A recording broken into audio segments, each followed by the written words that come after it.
같이 한번 합독하십시다. 시작. 하나님이 이르시되 빛이 있으라 하시니 빛이 있었고. 아멘. 유대인들이 디아스포라로 2000년 사는 동안에 터득한 것이 전번에 말씀드렸던 것처럼 하나님만이 자기들의 주인이다. 이거 이제 터득했다고 그랬죠. 또 하나 터득한 게 있다면 공부라고 하는 겁니다. 하나님을 아는 이 일에 공부하자. 그래서 우리 호세아서 말씀 같은 경우도 그렇고 여호와를 알라 그랬잖아요. 그러니까 이제 유대인들이 지금 생각하는 것 가운데 가장 중요하게 생각하는 것이 하나님만이 신이다, 여호와다 이거 하고, 또 하나는 하나님을 알자. 그래서 공부라고 하는 것이 유대인의 전통을 이해가는데 핵심이 되고 있습니다. 더불어서 지금 하버드대의 유대인의 비율을 보니까 하버드대생들이 한 2만 명 정도 되는데 2만 명 가운데 30%가 유대인입니다. 그러면 7천 명 정도 된다는 얘기죠. 엄청난 거죠. 2만 명 가운데 하버드생들 2만 명 가운데에 7천 명 정도가 유대인인데, 유대인들이 이게 30%, 전 세계 인구 0.2%밖에 안 되잖아요. 0.2%밖에 안 된 그 아이들이 하버드의 30%를 장악한다는 것은 대단한 일인데, 이게 공부와 관련되어 있다는 거예요. 신앙과 관련되어 있는 건데, 그들에게 있어서 이 신앙에서 특히 중요하게 생각이 뭐냐면 토론이에요. 왜라고 하는 질문을 던질 줄 알고 거기에서 토론하고 다른 사람의 생각을 공유하게 됐다는 거죠. 그래서 좀 우리 지금 대학 도서관에 가보면 조용하잖아요. 그러니까 이게 발걸음을 되게 듣기 힘들 정도로 조용한데, 유대인들 도서관에 가보면 처음 딱 누군가 내 자리 옆에 앉으면 전혀 일면식이 없는 사람이죠. 일면식이 없음에도 불구하고 토론하기 시작하는 거예요. 하여튼 자연스럽게. 전혀 한 번도 안 본 사람인데 딱 둘이 앉으면 두 사람 간에 한 가지 주제를 가지고 서로 토론하는 거예요. 주로 탈무드나 토라를 가지고 토론을 하는 거죠. 그래서 서로 생각들을 조율해 나가고 이렇게 의견을 만들어가는 그 문화가 굉장히 발달되어 있어요. 그래서 하나님을 알아가는 거죠. 이 문화는 유대인이 있는 곳은 어떤 곳이 동일해요. 그래서 우간다나 미국도 똑같고, 똑같이 어느 지역이든지 유대인들은 이익을 통해서 하나님을 알아가고 자신의 정체성을 확립해 가는 거예요. 근데 우리나라는 전혀 반대죠. 우리나라도 이제 어떤 문화가 있을 텐데, 우리나라는 혼자 공부해요. 혼자 공부하는 스타일이고, 혼자 공부해서 최고 되려고 하는 그런 부분이 있고, 그래서 우리나라도 지금 가만히 보니까 이런 문화적인 것이 교회 안에 좀 들어있다고 해서 많이 보게 된 거죠. 그래서 지금 최근에 우리 목회자들의 스펙 문제가 좀 이게 대두됐죠. 학위 문제, 이게 지금 대두됐는데, 그럼 왜 이런 문제가 우리나라에 용인되고 있는가에 관해서 생각을 해보니까, 이거는 성도들과 목회자가 비슷한 문화적인 사고를 가지고 있기 때문에 그래요. 예를 들면 10,000명을 섬기는 교회다라고 본다면 10,000명에 맞는, 이제 자기들이 생각하기는 자기들의 수준이 이 정도 돼야 된다라고 하는 생각을 가지고 있다면, 이런 품위가 있거나 이런 인격을 가진 사람들이 모인 공동체다라고 보는 거죠. 그래서 그 품위에 맞거나 자신들의 수준에 맞는 목회자가 담임으로 와야 된다는 거예요. 그래서 이제 학위가 등장하게 되는데, 이것 때문에 한국교회가 이렇게 됐다는 것이죠. 중요한 것은 지금 이제 그것도 외국에서 유학파 가운데 박사학위를 가지고 와야 우리가 섬기는 교회에 담임할 수 있다. 이렇게 됐단 말이죠. 이게 이제 심각해지니까 거기에 가짜가 발생이 되는 거죠. 거짓말이 되어서 가짜 학위를 가져오게 되고, 실질적으로 지금 제가 전체적으로 이렇게 논문을 써보진 않았지만은 우리나라의 외국의 유학파들이 목회하는 교회 가운데에 상당히 많은 전부는 그런 건 아니겠지만은 상당히 많은 숫자가 문화적인 충돌과 또 서구적인 사고와 우리나라의 문화와의 충돌, 같은 우리나라 사람이라 할지라도 충돌이 일어나서 교회가 깨어진 경우들이 너무 많단 말이죠. 그런데 의외로 지금 그 부산의 어떤 교회 같은 경우는 그 교회도 꽤 큰 교회였는데 이제 한국의 이런 문화나 이런 정서가 그것 때문에 문제가 있고 그러다 보니까 우리 국내의 목회자들, 쉽게 설명하면 그 교회의 수준이 안 맞는 목회자인데 누군가 추천을 했는데 인품이 좋으신 목사님이다. 한번 해봐라, 괜찮다 해서 모셨는데 누구도 기대하지 않았다고요. 누구도. 이 목사님이 우리 교회 수준이 안 맞다라고 생각했단 말이죠. 근데 그분이 와가지고 교회가 너무 좋아져 본 거죠. 지금 이게 뭘 얘기하는가 하면 한국적인 문화라고는 옷을 입고 교회들이 좀 세워져 가는데 너무나 우리가 지금 이 스펙이라고 하는 것이 한국 교회의 위에 있는 것, 진리 위에 있건 하나님 위에 있는 이 부분이 발생되어서 한국 교회가 좀 어지럽게 되었다. 쉽게 설명하면 목회자의 자질, 인격, 성품이 중요하죠. 굉장히 중요하고 거기에다가 더 발전하려고 하고 노력하려고 하는 의지와 신앙관, 목회관이 더 중요하죠. 어떤 목회관을 가지고 있는가, 이게 굉장히 중요한데 그동안에 한국 교회가 이 문제를 좀 소홀히 한 경향이 있고 주로 이제 우리 교회 섬기는 목사님은 이 정도 스펙을 가져야 된다. 이런 얘기를 하다 보니까 너도 나도 이력서 낼 때 기본적으로 이력서에 한 줄이 더 써야 된단 말이죠. 나는 어느 지역에 유학을 다녀왔다.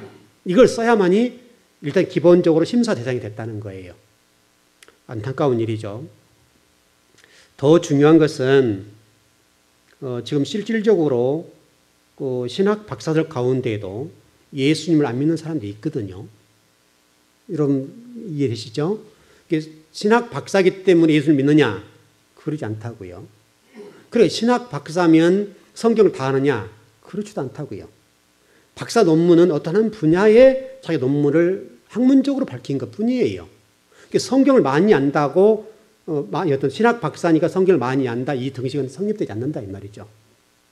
실질적으로 목회자의 가장 중요한 것은 일단 성품과 인격과 목회관, 거기에 대해서 성경에 대해서 얼마나 집중하는 어떤 신본주의적인 성경관을 가지고 있어야 될 거 아니냐 이 말이죠. 이런 걸 가지고 있어야 되겠는데 한국 교회가 이제 체면 문화, 우리 교회 수준을 이루니까 목회자가 이 정도 수준을 있어야 된다. 그래서 우리 교회는 예를 들어서 박사학위 이렇게 돼야 된다. 이렇게 됐다 이 말이죠. 이래서 한국 교회가 지금 혼란스럽고 어지럽게 됐는데, 근데 여기에 대해서 지금 우리 한국 교회의 지도자들이 말을 않고 있단 말이죠. 말을 않고 있고 또 자기들도 좀 잘못하게 되면 지금 가짜가 많잖아요. 지금 실질적으로 우리나라 목회자 가운데 가장 가짜가 많은 것이 우리 신학 박사, 목사, 목회 박사란 말이죠. 이게 좀 참 아이러니죠. 왜냐하면 이것이 어떤 목회자만 잘못이냐? 그러지 않죠.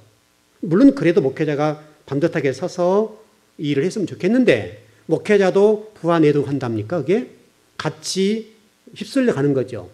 교회 수준이 이러니까 이런 목회자를 모신다라고 했을 때 가짜를 할지라도 당장 들통나지 않으면 되니까 어떤 그 부분에 그 가짜 하기라도 해서 온다 이 말이죠.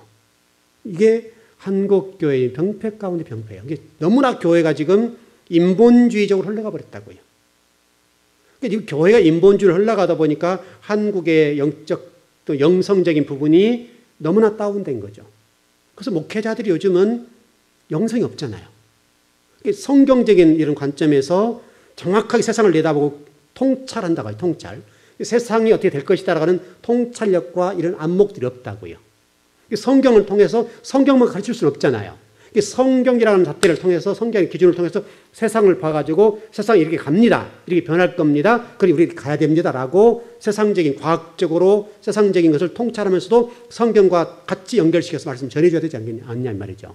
성경만 가지고 이랬다 할 수는 없단 말이죠. 성경과 더불어서 이 통찰력, 세상의 변화와 과학적인 것 여러 가지 것들을 종합해서 설교에 나와야 되지 않냐 이 말이죠. 근데 그런 통찰력과 안목들이 전혀 없는 거예요. 그래서 여러분 실질적으로 지안이 있어야 되잖아요.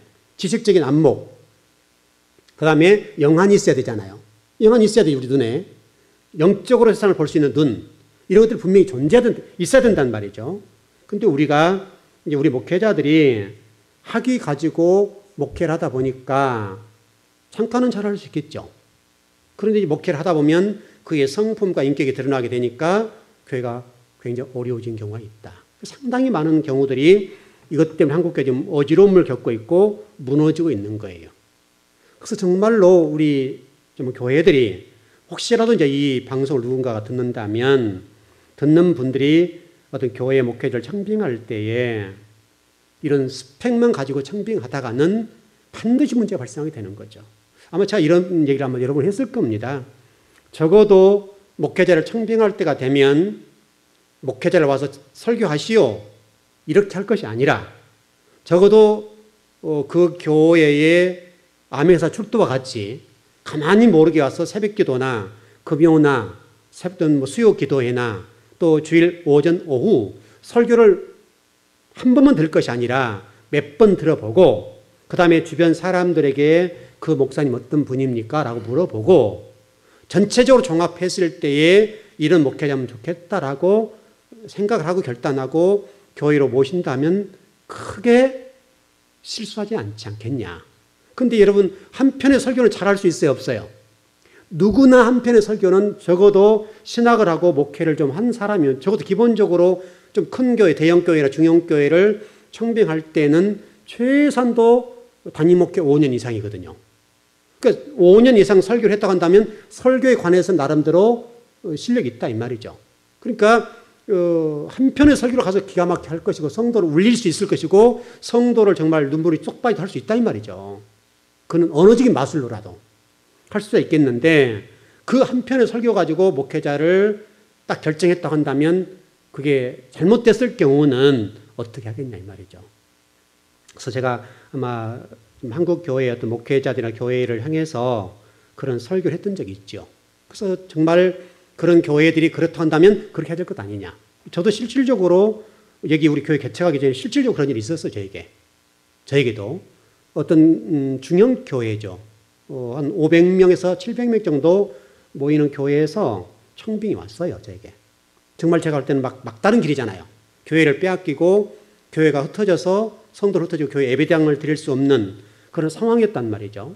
그런 상황에서 500명에서 한 700명 정도 섬기는 교회의 어떤 그 분들이 저에게 교회에 좀 와서 담임해달라고 그런 청빙이 왔었어요. 그래서 제가 갈 수 없다 그랬죠. 갈 수 없다 얘기를 했는데 계속 얘기를 한 거죠. 한 번만 설교를 해주라. 그러면 목사님 우리 교회 담임으로 청빙합니다. 얘기를 한 거죠. 그래서 제가 나를 어떻게 믿고 나를 와서 설교 한 번 듣고 그렇게 하려고 그러냐. 지금 장로님 그런 얘기를 했는데 그분들은 저를 아니까 목사님 설교 한 편만 해주시면 우리 교회에서는 목사님 청빙하려고 합니다. 이렇게 얘기한 거죠. 여러분 지금 8년 전에 500명, 700명이면 큰 교회입니다. 괜찮은 교회죠. 중형 교회이니까. 전들 왜 거기에 구미가 안 당기겠습니까? 저도 교회가 없고 교회를 개척한다 해도 돈이 없는 상황이고 너무 힘든 상황이었죠. 그래서 제가 그분들이 그랬습니다. 제가 지금 예배를 그래도 좀 드리고 있는데 적은 교회 좀 예배를 드리고 있는데 저를 좀 와서 더 확인해 주세요. 저를 도와서 확인해 주시고 저에 대해서 여러 가지 물어보시고 또 수요일도 금요일도 주일 오후도 와서 저를 보시고 그래도 괜찮다고 하면 제가 갈랍니다. 그렇다면 하는 얘기가 거기서 목사님 주일날 설교한 거 테이프라도 꼭 좀 보내주세요. 그러면 목사님 모실 겁니다. 그랬죠. 그래서 제가 그것은 좋겠는데 내가 목회하는 방향대로 해줄 수 있겠냐. 나는 철저하게 성경을 연구하는 사람인데 그렇게 할 건데 그렇게 괜찮겠냐. 계속 얘기를 한 거죠. 결국은 설교 한 편을 보내달라고 제가 안 보내줬거든요. 본인들이 안 왔으니까 안 보내줬는데 안 보내주니까 제가 거기에 청빙이 안 된 거죠. 저는 안 간다는 얘기잖아요. 안 갔는데 저는 지금 생각해도 잘했다고 생각해요. 제가 그 교회 가서 지금 목회를 했다고 한다면 기본적으로 500에 700명 정도 모이는 교회니까 제가 말씀을 늘 준비해서 말씀을 설교했다고 한다면 500명에 700명 된 교회가 1000명은 안 됐겠냐고요. 500명, 700명 된 교회에서 조금만 말씀만 좋으면 1000명, 2000명 되는 금방입니다. 작은 교회가 부흥되기 힘들고 우리 지역적인 한계에 있어서 좀 어려운 부분이 있겠지만은 기본적으로 500명, 700명 출석하는 교회에 조금만 말씀을 제대로 전해주면요, 성도들이 좀 환호하게 되는 거죠. 그러면 성도들이 그렇게 되면 우리 교회 목사님 말씀 좋으니까 이번에 어떤 좋은 목사님 오셨다, 교회 와보자, 조금만 전도하면 1000명, 2000명 되는 것은 문제가 아니란 말이죠. 웬들 제가 그게 구미가 당기지 않았겠냐고요. 그러나 저는 생각이 좀 달랐습니다. 그런 교회는, 제가 이제 그런 그 장로님에게도 그런 얘기를 했고, 또 그쪽에 어떤 사모님에게도 그런 얘기를 했는데, 이 교회는 제가 아니어도 얼마든지 올 사람이 있습니다. 올 수 있는데, 여기는 제가 아니면 안 됩니다. 그래서 저는 갈 수가 없습니다. 그런 얘기를 했다고요. 저는 지금 생각해도, 여러분은 어떻게 생각할지 모르지만, 저는 그때 제가 판단을 내리고 결정을 내렸던 것을 잘했다 생각합니다. 제가 여기 와서 교회 개척하는 과정과 교회를 건축하는 과정과 또 지금도 교회 재정적인 부분에 있어서 때로는 압박을 당하고 어려움을 당할 때가 있죠. 그럴 때 잠 못 이룰 때도 있고 고통을 당할 때도 있습니다. 또 여기 지역적인 한계 때문에 교회가 급속도로 부흥되는 지역은 아니잖아요. 또 우리 교회가 있는지도 모르는 상황이 오니까 때로는 힘들 때가 있죠. 그렇지만 저는 한 번도 후회해 본 적이 없습니다. 왜냐하면 제가 여기서 8년 지금 가게 목회하는 동안에 성도를 훈련시켜서 어느 교회 성도보다도 신앙이 좋은 성도들로 훈련시켜 왔으니까 하나님 보시기엔 좋을 것 아니냐. 왜냐하면 이곳에 누가 오기 쉽지 않았단 말이에요. 그때는. 쉽게 설명해 땅 한 평 없는 교회에 상가 건물 하나도 없는 교회에 누가 오냐 말이죠. 그리고 그 500명, 700명 출석하는 교회는 이력서, 청빙서를 제출하라 하면 100명, 200명, 300명 모여야 된단 말이죠. 그럼 그 가운데 좋은 분 모시면 되지 않겠냐 이거죠. 그래서 제가 그런 생각을 했는데, 물론 뭐 다른 사람들은 또 참 배부른 얘기한다 할지 모르지만은 저는 정말 이 즐거운 교회를 세우는 것이 아버지의 생각이라고 생각했고 뜻이라고 생각했다 이 말이죠. 그리고 이곳에서 저에게 주어진 성도들에게 또 저와 같이 힘들겠던 그 영혼들을 버리고 한다는 것은 그것은 좀 말이 안 됐다.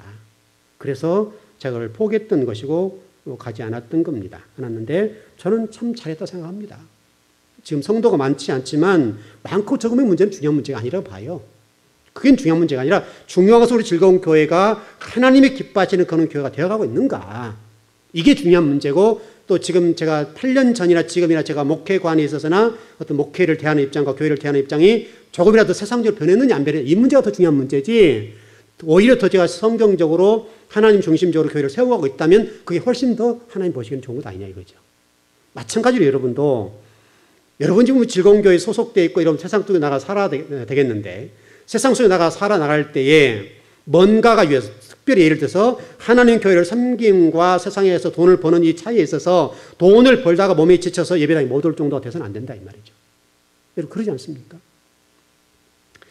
제가 좀 전번에 여러분 아시는 대로 월요일날 밤에 출발했다 화요일날 좀 이렇게 잠깐 쉼을 가졌는데, 실질적으로 제가 갔다 와서 굉장히 고생을 많이 한 거예요. 그래서 지금 한 이틀 동안은 제가 몸을 추스리지 못했어요. 제가 이제 컨디션을 좀 조절하고 오늘 조금 올라왔어요.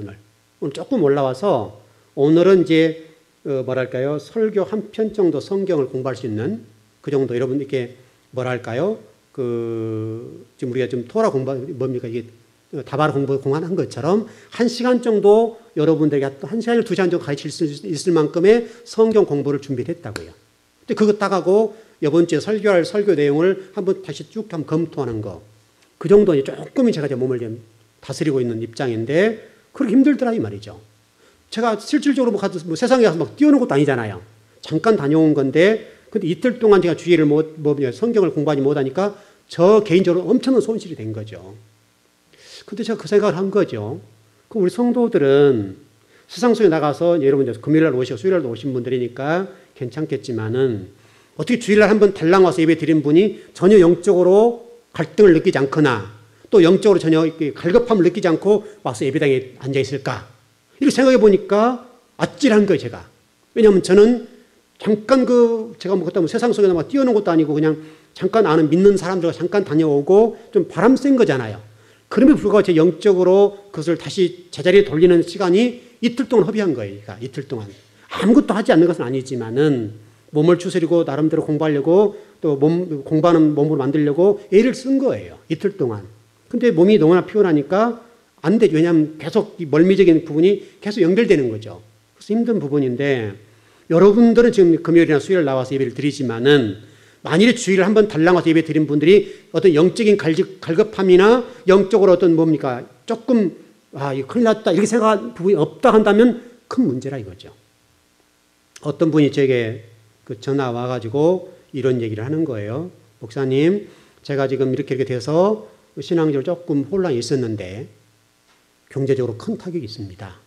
이 얘기를 하는 거죠. 그래서 제가 그랬습니다. 기도하세요. 답은 기도밖에 없습니다. 당장 성전으로 달려가서 기도하십시오. 여러분, 하루에 매출이 100만 원 정도 줄어들면 크게 줄어든 거죠. 그럼 한 달이면 3천만 원이란 말이죠. 그게 줄어들었으니까 급해가지고 힘이 빠져서 얘기를 하는 거죠. 그래서 제가 그랬습니다. 이건 영적인 문제다. 하나님이 지금 이 과정을 통해서 하나님을 찾기를 원하시고 하나님이 와서 무릎 꿇기를 원하시는 부분이다. 그러니 빨리 성전에 가서 기도하세요. 빨리 기도하세요. 사업보다 더 중요한 문제가 기도니까 기도에서 하나님이 그 모든 것을 회복할 수 있도록 해주세요. 그래서 우리 교회를 물어보는 거죠. 목사님, 즐거운 교회 성도는 어떻습니까? 왜냐하면 지금 경제가 어려우니까. 근데 우리 교회 성도를 제가 보면 전체적으로 봤을 때 일부분 조금 어려운 부분도 있습니다만은 전체적으로 우리 교회 성도를 봤을 때에 환경이 어렵거나 이게 경제적인 침체가 오는 과정 속에 성도 전체 퍼센트를 봤을 때에 별 지장이 없다는 말이죠. 별로 지장이 없는 거예요. 이게 무슨 문제인가 하면 제가 수요일에 좀 말씀드렸나 모르겠는데 강단에서 꾸준하게 여러분들의 진리를 선포해 준다는 것이 이렇게 복되다 이 말이죠. 여러분이 그걸 느끼는지 아닌지 모르겠지만은 강단의 말씀이 살아있고 말씀을 계속 선포해 주거나 이런 말씀을 먹는다 합니까? 표현상 말씀을 듣고 있다고 한다면 교회가 영적으로 계속 발전돼 가고 있다고 한다면 여러분 가정과 사업장에 그런 문제가 찾아오지 않는다고요. 만일에 여러분 영적으로 다운되거나 교회가 영적으로 침체되거나 강단 말씀이 선포되지 않는다고 한다면 여러분 기업의 환경에 따라 지배를 받아버린단 말이죠. 그래서 제가 빨리 가서 기도하시고 또 담임 목사님 얘기해서 그걸 기도해 달라고 요청하세요. 그렇게 얘기를 했다고요. 왜냐하면 이것은 영적인 문제니까. 환경에 기독교인이 어떤 지배를 당하면 안 되잖아요. 원래 오히려 환경이 어려울 때 하나님의 은혜와 조명을 받아서 복을 받도록 되는 게 기독교잖아요. 성도란 말이죠. 왜냐하면 하나님이 우리의 구원자시고 우리의 주인이시기 때문에 환경의 신앙 영향을 받는다고 하면 안 된다 이 말이죠. 그렇지 않습니까? 그러니까 여러분과 제가 신앙생활을 하면서 세상적인 그 무엇 때문에 내 신앙과 결부시켜서 이것이 우선되어서는 안 된다 이 말이죠. 신앙이 우선돼야 된다. 신앙의 중심이 되고 신앙이 항상 모든 것들의 중심이 돼서 흘러가야 되고 세상적인 우리 지금 오늘 제가 새벽 예배도 말씀드렸던 것처럼 세상적인 체면 문화 내가 이런 상태니까 이렇게 돼야 되고 이렇게 되는 이 체면 문화가 신앙에 우위했으면 안 된다 이 말이죠. 이게 지금 한국교회의 문제고 성도의 문제라 이거죠. 그래서 지금 한국교회 대형교회 중형교회의 목회자나 성도들의 문제가 이 문제가 아니냐 이 말이죠. 그 한국교회가 지금 어려워진 이유가 이런 스펙의 문제, 어떤 학위의 문제, 또 어떤 교회들은 어느 정도 수준이 된 사람 모여야 된다. 이런 정말 기독교에 있어서는 안 될 일들이 벌어지고 있다 그죠. 어떤 교회는 경상도 사람만 모이는 교회, 어떤 교회는 전라도만 모이는 교회, 어떤 교회는 연예인만 모이는 교회, 어떤 교회는 이 정도의 박사학위를 가진 사람들 모이는 교회, 이렇게 지금 흘러간다 이 말이죠. 이것이 여러분 교회입니까? 이것은 교회라고 할 수가 없는 거예요. 인간적인 연회장 이 정도 수준이죠. 교회는 이 사람도 올 수 있고 저 사람도 올 수 있고 가난한 사람도 올 수 있고 부자도 올 수 있고 과도 올 수 있고 가부도 올 수 있고 또 세상적으로 어려운 사람도 올 수 있고 또 잘 사는 사람도 있고 지위가 있는 사람도 올 수 있고 지위가 없는 사람도 없고 그러나 그 공동체는 평등한 것. 이게 기독교 아닙니까? 예수님께서 누구를 위해서 오셨습니까? 죄인을 구원하러 오신 것뿐만 아니라 가장 낮은 자리에 내려오셔서 고아와 과부와 나그네 가운데 함께 하셨고 누구도 가지 않는 죄인들 가서 식사를 같이 하시고 함께 뒹굴었던 우리 주님이 그렇게 하셨는데 주님이 하신 그 일을 우리가 왜 바꾸냐 이 말이죠. 그래서 우리 어느 교회는 박사들만 모인 교회다. 이런 것이 교회냐 이 말이죠. 이건 교회라고 할 수 없는 것이죠. 연회장, 사교장에 불과한 뿐이지 어찌 그것이 기독교이고 어떻게 십자가의 아래에 모이는 사람들의 모습일 수 있겠냐 이 말이죠. 근데 이게 한국에 공공연하게 이런 일이 지금 자행되고 있으니까 이거는 정말 아니라고 보는 거죠. 그리고 지금 한국 교회가 지금 너무나 지금 병폐적으로 너무나 지금 뭐랄까 인간적인 입장에서 교회를 세워가다 보니까 교회가 지금 그렇게 흘러가 버리니까 하나님이 한국 교회를 통해서 세상적인 입장에서 이렇게 말씀하신다 이 말이죠. 여러분 제가 창세기 1장 1절을 가르칠 때 이런 말씀 드리지 않았습니까? 창세기 1장 1절의 첫 번째 글자가 우리 여기 지금 히브리서 기록된 가운데 자 이렇게 돼 있죠. 이렇게 돼 있죠. 이런 보시기에 이 자란 말이죠. 이 자. 이 자가 지금 히브리는 이게 뭡니까? 왼쪽에서 오른쪽으로 써가는 거니까 이렇게 돼 있죠. 글자가. 여러분 입장에서 이렇게 돼 있죠. 이렇게 돼 있는 글자인데 이것이 신앙이라는 게 신앙. 신앙이라고 하는 것은 뒤가 없는 거예요. 우리는. 오직 앞을 향해서 가는 거예요. 좌도 우도 보지 아니하고 오직 앞을 향하고 오직 하나님만 바라보는 신앙이라 이 말이죠. 이미 신앙이라고 설명했는데 우리가 왜 세상에 관해서 그렇게 관심이 많냐고요. 저와 여러분 이 땅에 보내주시면서 세상에 무엇을 위해서가 아니라 하나님의 자녀로서 여러분과 저를 보내주신 거잖아요.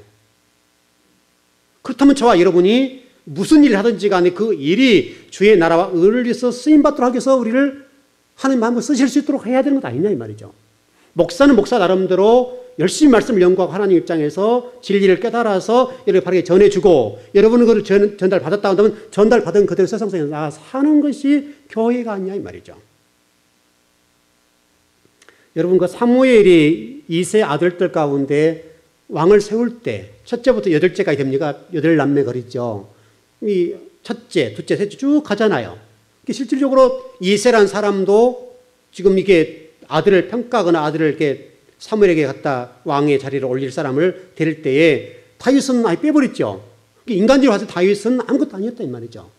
너무나 보잘것없는 사람이었는데 하나님은 사무엘을 통해서 말씀하신 게 뭐냐면 아니다. 아니다. 계속 그러잖아요. 아니다. 또 없냐 이 말이잖아요.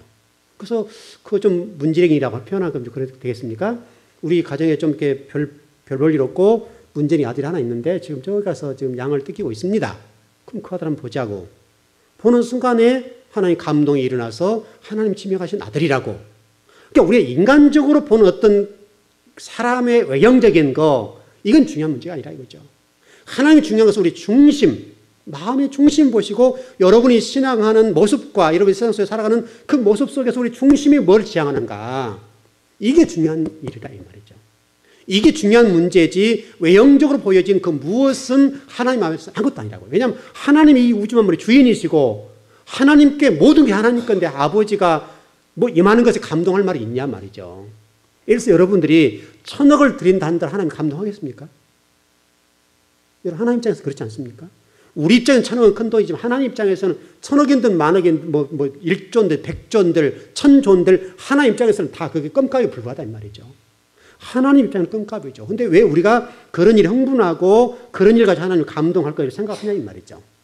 중요한 것은 우리 중심이 하나님 중심인가 하나님이 기뻐하시는 성도인가가 더 중요한 문제고 하나님 나를 통해서 하시려고 하는 이 일, 내 일생의 모든 삶들이 오직 주님을 위해서 쓰임받는 그것이 중요하지 않냐 이 말이죠.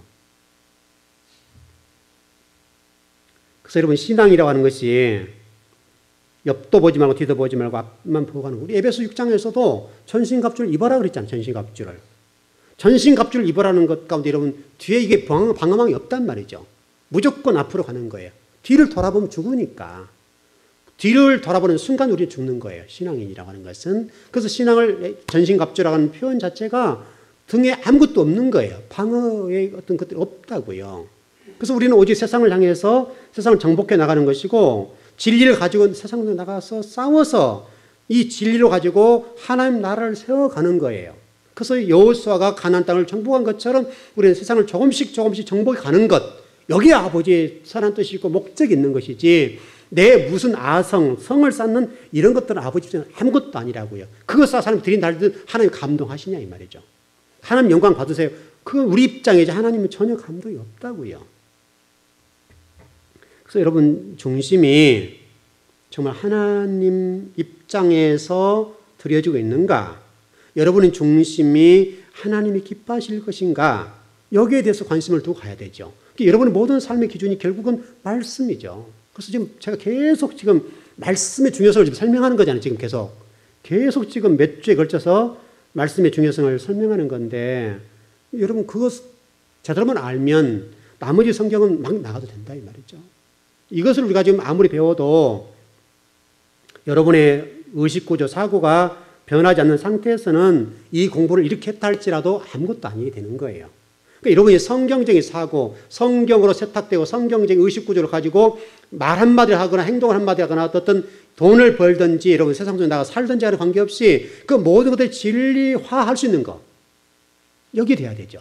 그러니까 하나님 말씀이 여러분 삶 속에서 이루어질 수 있도록 하는 그것이 돼야 된다고요. 이 부분이 변하지 않고 내 생각과 내 의식구조 속에서 말씀이 마음대로 움직여 본다면 아무것도 아니라 이 말이죠. 근데 상당히 많은 성도들이 지금 이제 착각하고 신앙을 잘못하는 것의 핵심이 뭐냐면 내 생각과 내 가치관대로 신앙을 하는 것을 아무렇지 생각하지 않는다고요.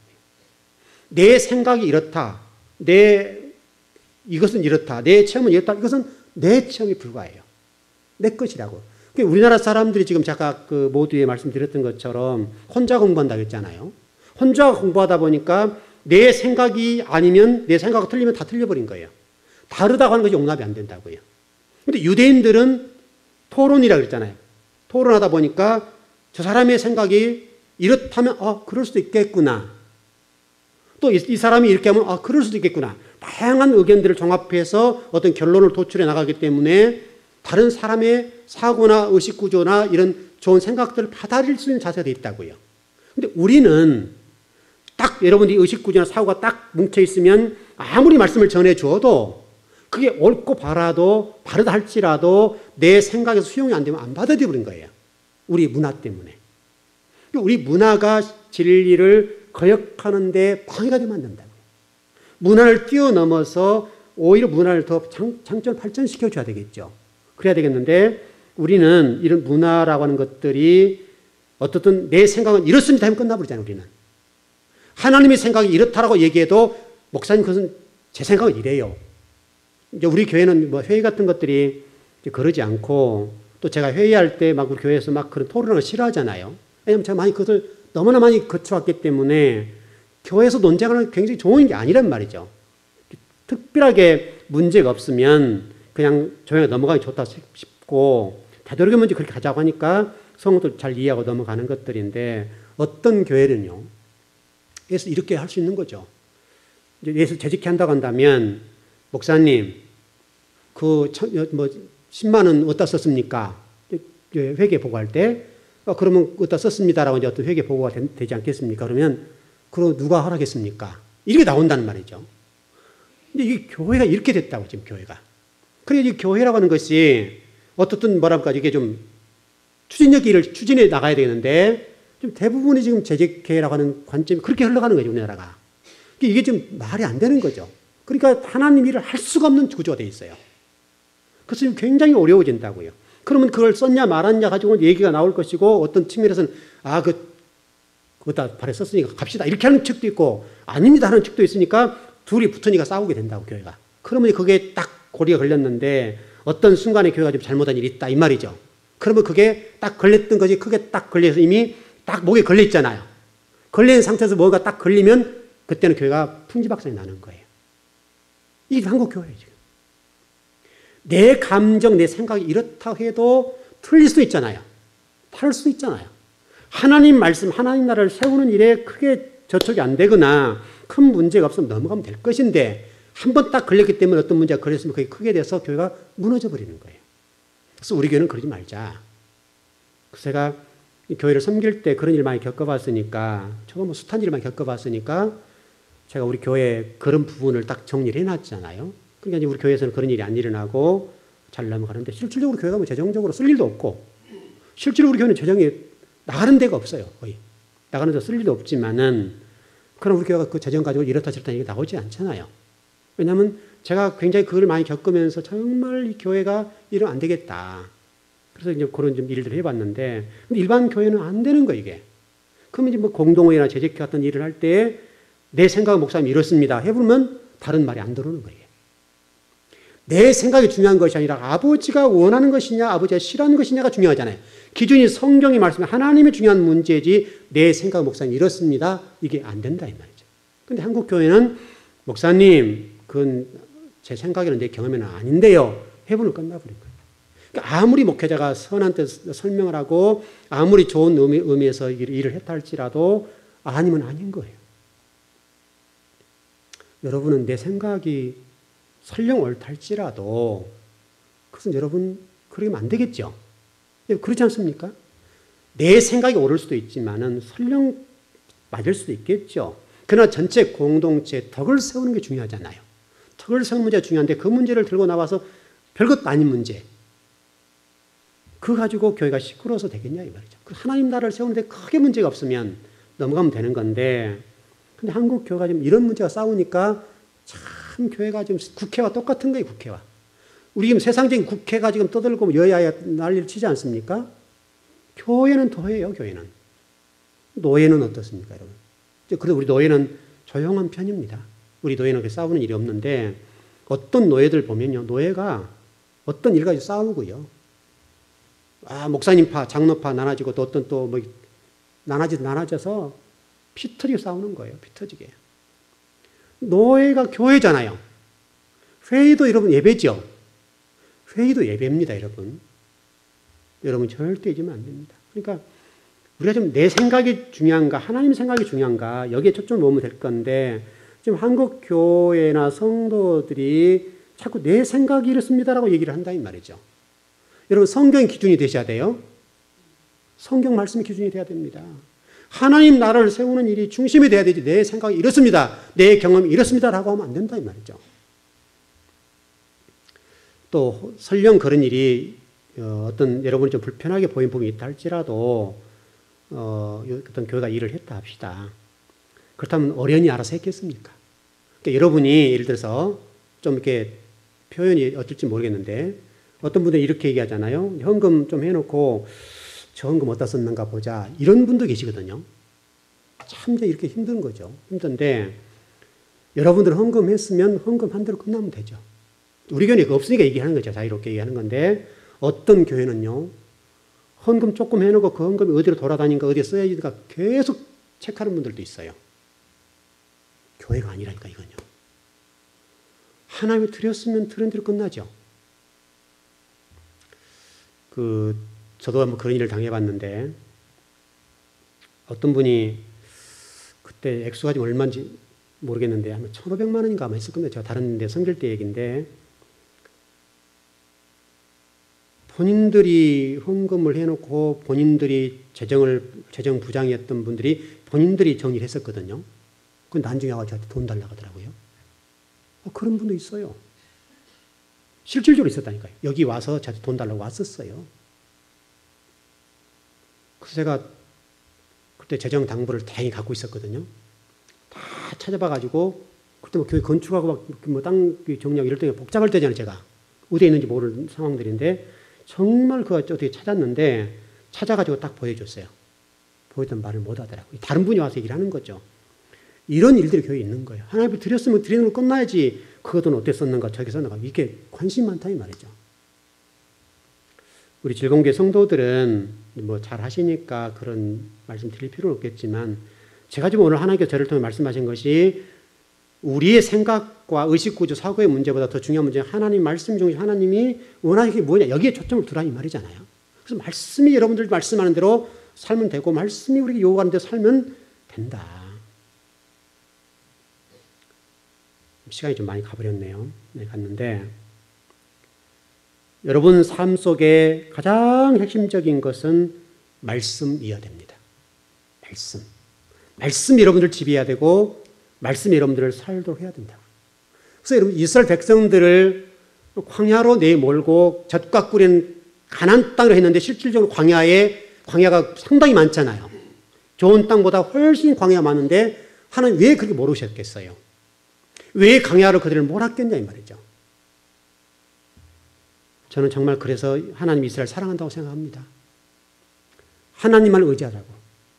철저히 아랍 국가에 둘러싸여 있는 그들이 고대 영성과 하나님을 의존하지 않으면 살 수 없는 곳으로 이끌어서 그들을 하나님에게 집중하도록 하셨다 이 말이죠. 저는 그게 복이라고 생각합니다. 혹시 여러분 가운데 어떤 어려운 일을 겪으신 분들 있습니까? 또 물질적 고통을 겪습니까? 그렇다면 복입니다.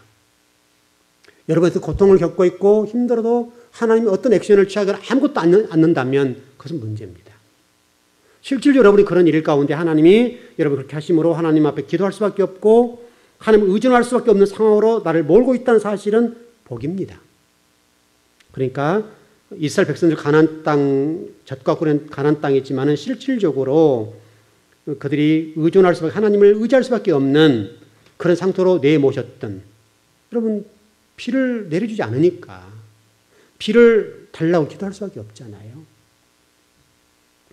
한 가지만 좀 정리하고 마치겠습니다. 어떤 시간 안에 좀 정리를 해야 되겠는데, 여러분 로마서 6장 4절 말씀 보면 이렇게 되어 있습니다. 세례가 무엇인가에 대해 설명하는데, 내가 그리스도와 함께 죽고 그리스도와 함께 살았다, 그 말이거든요. 저와 여러분이 이미 그리스도와 죽었다는 거예요. 그리스도와 함께 죽었다, 그게 세례예요. 그리고 다시 그리스도와 부활했다, 이게 세례의 의미라고요. 내가 죽었단 말은 내가 있단 말이 없단 말이에요. 내가 없단 말이에요.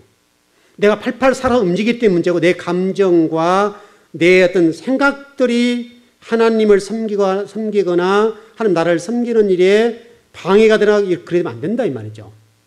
성경 말씀이 이렇게 말씀하면 내 성격과 내 감정이 있다 할지라도 그걸 눌러야죠. 내 감정과 내 성격대로 하나님을 섬겨서는 안 되고, 교회를 섬겨서도 안 되고, 신앙생활 해서도 안 됩니다. 나름대로 다 우리 성깔들 있잖아요. 다 있죠. 전들 없겠습니까? 저도요, 여러분을 섬기는 과정 속에 여러분보다 저를 훨씬 더 눌러요. 저의 기질이 만만치는 않거든요. 만만치는 않죠. 뭐 나쁜 사람을 표현할 수 없지만 기질적으로 제가 말씀을 공부하고 이렇게 훈련해 오는 과정 속에 하나님 저의 기질을 이렇게 쓰셔요. 쓰시고 때로는 여러분들에게 정말 이렇게 좀 거칠게 설교를 하고 싶을 때도 있겠죠. 때로는 그렇게 있단 말이죠. 그래도 불구하고 저를 딱 누르잖아요.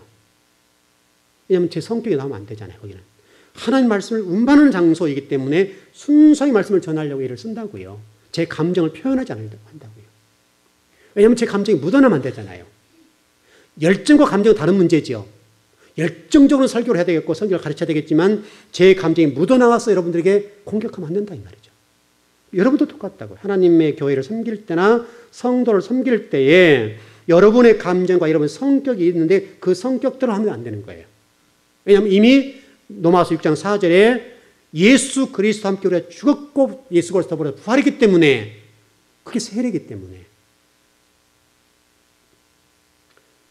이스라엘 백성들이 광야에 나와서 홍해를 건넌 과정 속에 홍해 건너기 전에 죽은 사람 있죠. 애굽으로 돌아간 사람들 있죠. 애굽에 돌아간 사람이 있었는데 애굽에 돌아간 사람들 누가 죽였어요? 애굽 사람 죽여버렸어요.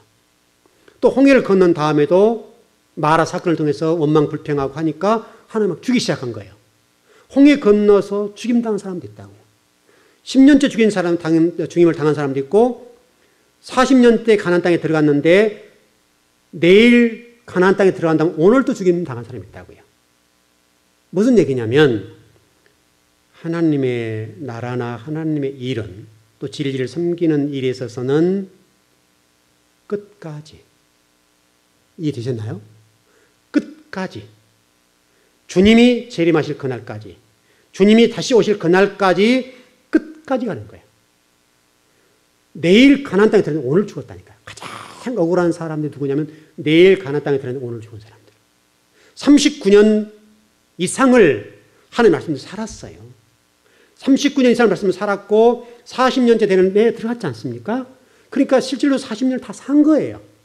다 살았는데 하루 동안 더 못 견디고 하루 동안 더 순종하지 못한 것 때문에 죽임을 당했다니까.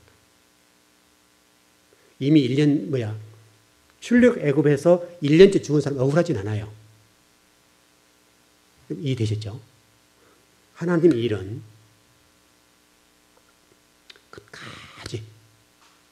끝까지 내 감정과 내 성격을 드러내지 아니하고 하나님의 말씀이 요구하는 대로 예수님과 같은 입장에서 성경적인 생각을 가지고 성경과 같은 사고를 가지고 헌신하는 것. 하나님이 저와 여러분이 지금 요구하신 것이 그거라고요. 하나님이 저와 여러분이 요구하신 것은 예수 그리스도와 같은 생각과 입장과 진리의 말씀이 나에게 요구하는 대로 끝까지, 이게 쭉 가다가 이렇게 아니고 끝까지 평탄케 하라 하신 말씀과 같이 끝까지 순종하는 것. 그게 구원이 돼요. 그러니까 여러분, 저와 여러분이 좀 그런 복을 받았으면 좋겠습니다. 여러분, 때로는 하나님 교회를 섬기다 보면 성도들 상관에도 또 감정이 드러날 수도 있을 수 있고, 내 주장이 드러날 수 있을 수 있고, 또 교회를 섬기다 보면 누구 때문에 안 해 이럴 때도 있지 않겠습니까? 아이고, 내가 누구 꼴 보기 싫어서 못하겠어 이렇게 할 때도 있다 이 말이죠, 우리가. 그러나 그것이 여러분의 올무가 되어서는 안 된다는 거예요. 누구 때문이 아니라 그런 기도의 대상이 되는 거죠. 저렇기 때문에 내가 기도해 줘야 될 대상이 생겼다고 생각하고 기도해 주고, 주님이 걸어가신 그 길처럼 성경 말씀이 요구하는 대로 성경의 사고와 같이 끝까지 주님 재림하신 그날까지, 내가 살아있는 그날 그 하나님 앞에 가는 그 순간까지 끝까지 나를 누르는 거죠. 그러면 그게 누름이 나중에 내 인격이 되고 그 행동이 되어서 나중에는 주님이 일하신 것처럼 일할 수가 있죠. 하루아침에는 쉽지 않겠지만은 끊임없이 나를 진리로 세탁하고 끝까지 나를 누르면 조금씩 변해간다 이 말이죠. 저도 변해갈 것이고 여러분도 변해갈 것이고, 천들 완벽한 사람이 아니잖아요. 저도 완벽한 사람 아니고 때로는 힘들 때도 있고, 때로는 고통스러울 때도 있고, 때로는 성도들 때문에 또 아파할 때도 있다 이 말이죠. 그러나 그 아파한 것들을 다 토로하면 안 되잖아요. 그걸 가슴속에 묻고 기도하고 또 누르고 또 누르는 그런 훈련을 통해서 조금씩 예수 그리스도를 닮아가는 것이죠. 완벽한 사람이 누가 있어요? 죄인 아닌 사람이 누가 있겠어요? 한 사람도 죄인 아닌 사람이 없다 이 말이죠. 의인은 없나니 한 사람도 없다. 저도 죄인이고 여러분도 죄인입니다. 피차간의 죄인이기 때문에 여러분 스스로와 또 저 스스로도 누르고 또 눌러서 진리가 내 삶 속에 그대로 드러나는 그 정도. 예수님이 걸어가신 것 같은 그런 입장, 그런 멋진 신앙이 되면 하나님이 영광 받으실 것 아니겠냐. 오늘 저와 여러분이 결론적으로 정리하면서 끝까지 한번 견뎌 보십시다. 끝까지 진리가 요구하는 대로 순종해 보십시다. 저도 한번 도전해 보겠고 여러분도 도전해서 여러분과 저 때문에 하나님이 기뻐하실 수 있고 하나님이 좋아하실 수 있다면 그게 영광이 아니냐. 그런 멋진 성도가 꼭 되길 바랍니다. 기도하겠습니다.